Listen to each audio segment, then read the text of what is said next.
Chester Concession.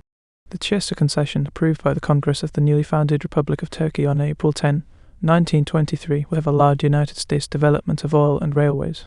The United States Senate refused to ratify the treaty, and consequently Turkey annulled the concession.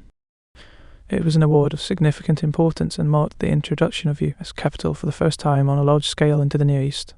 The same type of agreement, Baghdad Railway, was a major cause of the anxiety that led the Ottoman Empire to World War I. Germany had obtained concessions from Ottoman Empire that allowed German companies to construct railways. The U.S. corporation would have the rights to all the mineral resources, including oil fields, found within a 20-kilometre zone on each side of the railway lines, as well as the privilege of carrying on subsidiary activities such as the laying of pipelines, the utilization of water power for construction, and the building of port and terminal facilities in the Black Sea and the Gulf of Alexandretta. The corporation could utilize the resources of the public lands, including sandpits, gravel pits, quarries and timber, without compensation, and was granted exemption from taxation.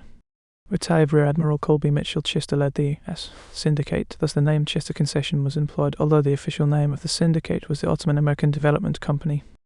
Despite the Turkish government's desire to be free of foreign economic influence, which had caused their Ottoman predecessors a great loss of autonomy, the concession was approved because it would guarantee U.S. support at the Treaty of Lausanne, where negotiations were taking place regarding the relationship between the new Turkish state and the European powers.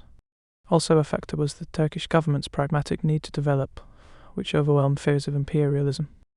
The railroad grant applied to an extension of the old Anatolian Railway from Ankara, now Ankara, to Sivas, with a branch to the port of Samsun on the Black Sea, a line from Sivas to Erzurum and thence on to the Persian and Russian frontiers, with branches to the Black Sea port of Tayablu and Trebizond, now Trabzon, a line from Ulukizla on the Baghdad Railway to Sivas via Kayseri, a railway from Sivas to Harput and thence to Mosul with branches to Bitlis and Van, and a railway from Harput to Umatalig, a port and the Gulf of Iskenderun. It was estimated that $300 million would be needed to carry the plan through. The deal collapsed in part because of financing problems on the U.S. side, and in part because it called for the development of rail into the Basra province, which did not come under Turkish control. Basra became part of the British Mandate and the British-controlled Turkish Petroleum Company.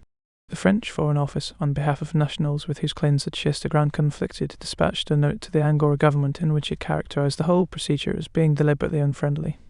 In 1923, the Angora Assembly abruptly declared that the concession had lapsed, owing to failure of the concessionaires to fulfill in the allotted time certain conditions of the grant, but Mr. Clayton Kennedy, as a representative of the syndicate, went to Angora in person, and it was reported in 1924, succeeded in reopening the question. Armenian genocide denial. Turkish officials used the concession to mend Turkey's negative image deriving from the recent Armenian genocide. In 1922, Chester published an article arguing that the Christians of Anatolia were not murdered.